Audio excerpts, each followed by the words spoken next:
Good morning, dear students.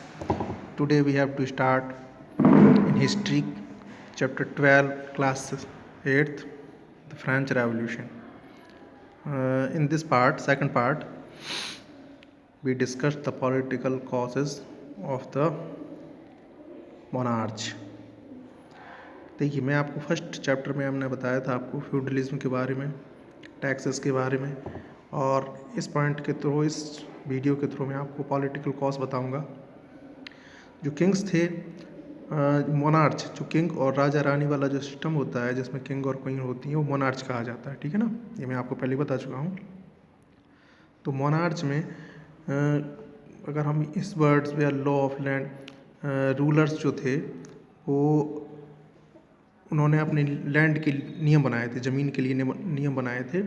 और उन्होंने क्या किया था कि जो राजतंत्र है राजाओं के लिए और अपने किंगडम के लिए जो ज़मीन थी और जो भी गवर्नरी मशीन यानी जो गवर्नमेंट से जो भी बेनिफिट मिल सकता था वो सब अपने लिए किया। ठीक है ना। ये लुइस जो आपके 16 थे, ये वीकनेस के लिए जाने जाते थे, अपने सबमिशन के लिए, और अपनी क्वींस के, जो क्वीन उनकी थी मैरी एंटिनोनी, उनकी अफेक्शन के लिए जाने जाते थे।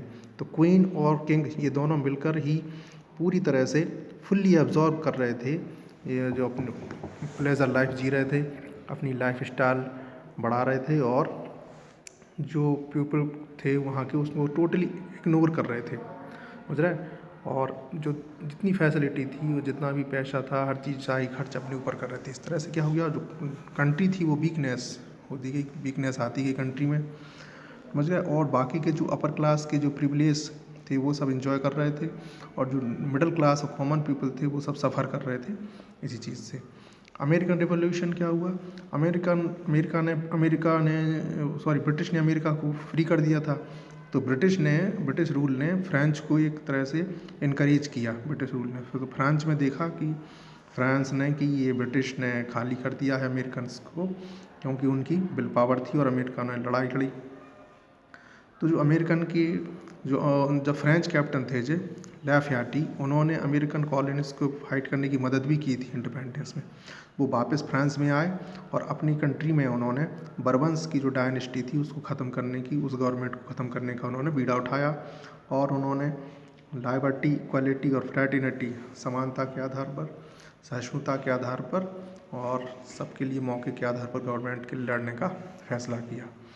फिर धीरे धीरे क्या हुआ, इसमें हेल्प किसने की, spread of modern thoughts by French philosophers. जो फ्रेंच फिलोसफर्स थे, थिंकर्स थे, विचारक थे, उन्होंने भी इसमें हेल्प की।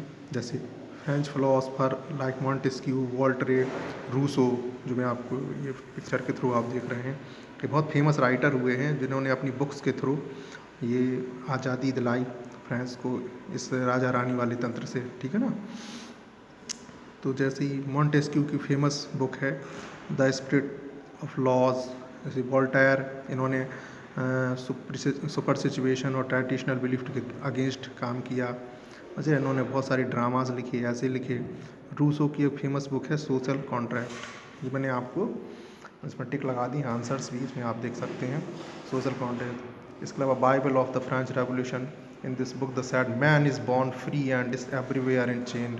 इंसाइक्लोपीडिया है आपके डायरॉट की, हो जाए। Weakness of the French economy, धीरे धीरे क्या हुआ, जो फाइनेंशियल कंडीशन थी वो वीक होती गई।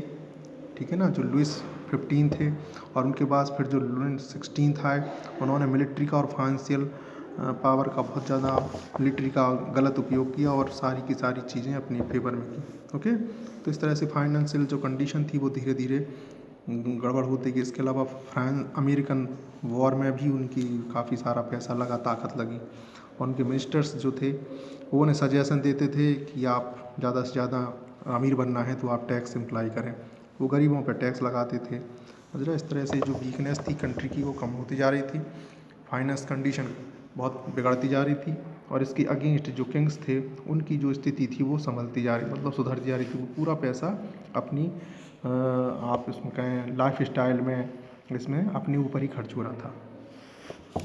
वार अगेंस्ट मोनार्च इंडिपेंडेंस, अब ये जो वार हुआ जो फ्रांस का, ये किसी कंट्री के खिलाफ नहीं, ये सिर्फ किंग्स के खिलाफ थी, मोनार्ची के खिलाफ था ये बार। एक चीज़ याद रखें, ये जो युद्ध हुआ ये मोनार्ची के खिलाफ, मोनार्ची क्या, राजा रानी वाला जो सिस्टम था।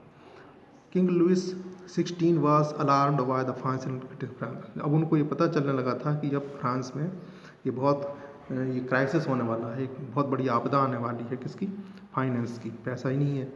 ही called upon state general of May 5 1789 to get the consent for leaving France taxes to take the financial crisis of France.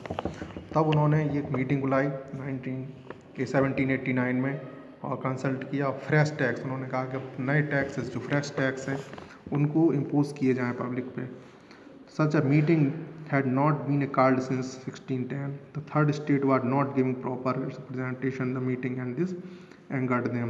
तो जो थर्ड स्टेट था यानी जो गरीब लोग थे वो इस मीटिंग में नहीं आए और उन्होंने बहुत ज़्यादा इस पर विरोध भी जताया कि ये क्या है, आप जब देखो जब आप टैक्स ही टैक्स लगा रहे हैं। तो फाइनली जून 1789 को डिसाइड हुआ कि सारे लोग किंग्स के अगेंस्ट हो जाएंगे और फ्रांस में रेवोल्यूशन करेंगे। नेशनल असेंबली में लोग उनके अगेंस्ट हुए। टेनिस कोर्ट में भी उन्होंने देखा है कॉन्स्टिट्यूशन बनाने की सोची कि अपना एक कॉन्स्टिट्यूशन अलग बनाएंगे। This is known as tennis court oath.